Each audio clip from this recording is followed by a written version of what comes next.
फिर पड़ोस की कोई बहू आती है किसी बेटे की, अरे पापा मैं आपकी सेवा कर दूंगी, ये कर दूंगी, वो कर दूंगी। जैसे कि दो बहुएं आ गई हैं, तेलंगाना वाली और नीतीश कुमार वाली।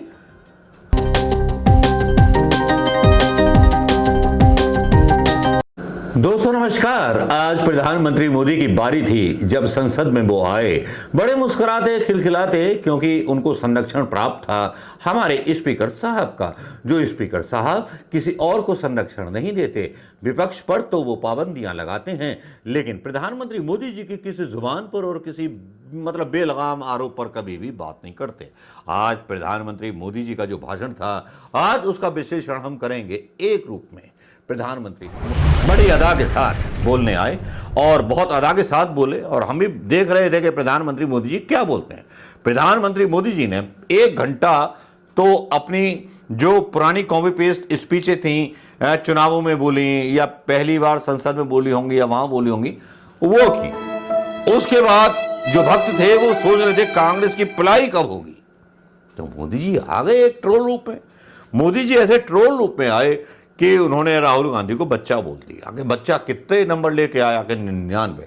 उन्होंने ये नहीं बताया कि मैं पहले वाराणसी से कितने ज्यादा वोटों से जीता था और वाराणसी में मेरा अंतर कम हो गया। स्मृति ईरानी वहां से जीती थी, स्मृति ईरानी हार गई। अपने मुंह मियां मिट्ठू बनना कोई सीखे तो प्रधानमंत्री मोदी से। ये वो शरारती बच्चे हैं जो बोलते हैं, पिट के आते हैं और बोलते हैं पिटा नहीं पीट के आया हूं। ऐसा इनका वो है। जैसा कि वो बोल रहे थे कि बच्चा गिर जाता है साइकिल से तो बोलते हैं बेटा चींटी मर गई, ये मर गया, वो मर गया। वो बच्चे की कहानी सुना रहे थे। मैं ऐसे कन्फ्यूजी आई एक सन की, जो सनक जाता है बूढ़ा, उसकी बात याद दिला रहा हूं। जो सनक जाते हैं ना घर में बूढ़े लोग, तो उनका भी यही हाल होता है कि वो बोलते हैं कि बहू बहुत परेशान कर रही है, बहुत परेशान कर रही है। फिर पड़ोस की कोई बहू आती है किसी बेटे की, अरे पापा मैं आपकी सेवा कर दूंगी, ये कर दूंगी, वो कर दूंगी। जैसे कि दो बहुएं आ गई हैं, तेलंगाना वाली और नीतीश कुमार वाली। हाँ बेटा मैं ठीक हूं। बस वही हालत प्रधानमंत्री मोदी जी की। मुझे ज्यादा लंबा किस्सा सुनाने की जरूरत नहीं है, लेकिन प्रधानमंत्री मोदी जी कम सीटें लेके आए, उस पर इनको शर्मिंदगी नहीं है। यार इनके कॉन्फिडेंस की दाद देता हूं मैं। प्रधानमंत्री मोदी में कॉन्फिडेंस बहुत है। हारने के बाद भी अपने आप को दिखाते कि मैं जीत गया हूं, लेकिन शर्म नहीं आती यार इस आदमी को। वाकई में यार पक्के राजनेता हैं भाई साहब। अगर पारंपरिक रूप से, सांस्कृतिक रूप से, संविधान रूप से सही होते तो सरकार ही नहीं बनाते। जैसे कि वो अटल बिहारी वाजपेयी बोलते थे, जब तक मेरा बहुमत नहीं होगा मैं चिमटे से भी नहीं छूंगा सरकार को। उन्होंने उनकी बात भी खराब कर दी, मोदी जी ने। आज मोदी जी का भाषण हर जगह देखा जा रहा था। मुझे अलग से कोई क्लिप यहां पर डालने की जरूरत नहीं है। हम उसी भाषण को यहां पर डिस्कशन करेंगे जो मेन मुद्दे थे प्रधानमंत्री मोदी के।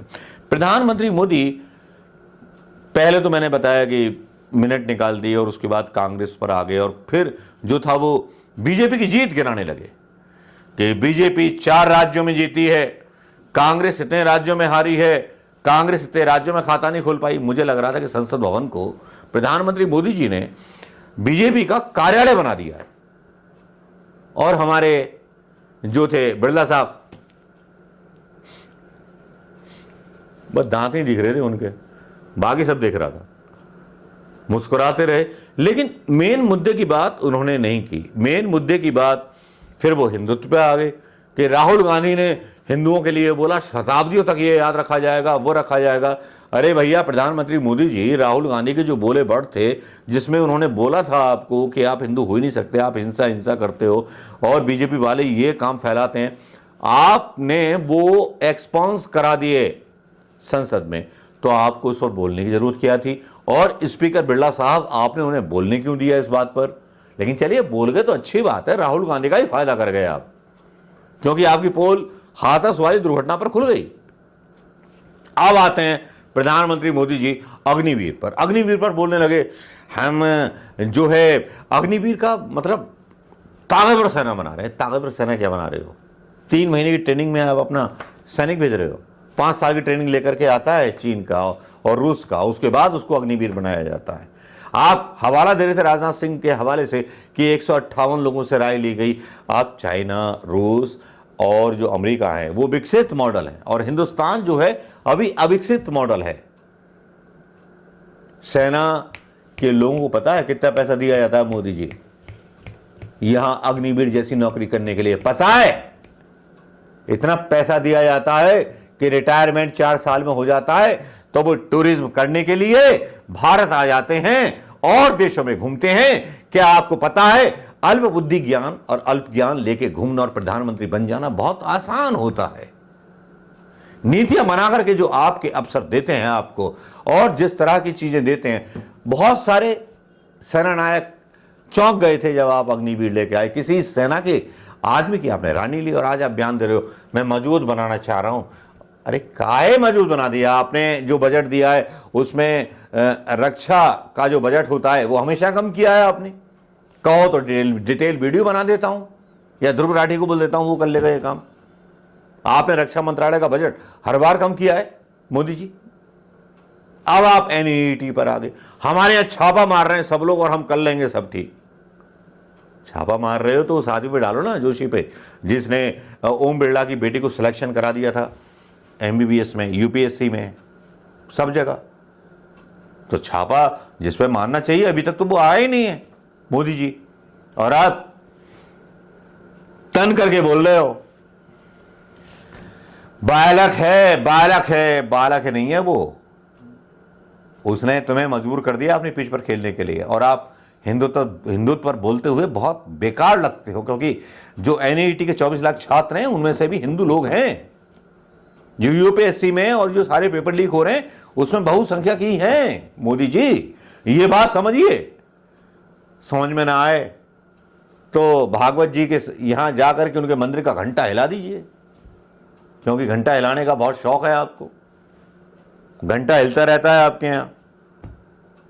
एक आम आदमी आपकी स्पीच की बैंड लगा सकता है जो आपने दिया है।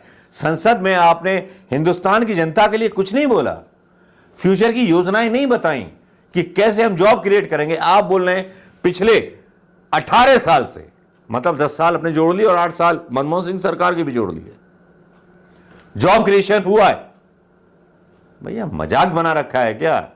यहां गूगल पर सॉफ्टवेयर इंजीनियर्स की नौकरी जा रही है पूरे वर्ल्ड वाइड। आपने क्या इंतजाम किया है इसका बताइए।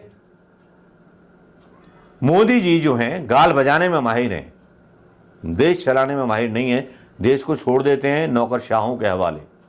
यही हाल बीजेपी का उत्तर प्रदेश के अंदर है, मध्य प्रदेश के अंदर भी यही हाल है। हर जगह मैनेज हो रहा है सब चुनाव। और आज अखिलेश यादव का एक भाषण जब संसद में दिया गया वो याद रखने लायक है। वो ऐसा थप्पड़ मार के गया प्रधानमंत्री मोदी पर, मैं बता नहीं सकता। उन्होंने बोला मैं ईवीएम पर सवाल उठाता था, उठाता हूं, उठाता रहूंगा। मैं 80 की सीट जीत जाऊं यूपी में, लेकिन ईवीएम जो है वो नहीं चलनी चाहिए।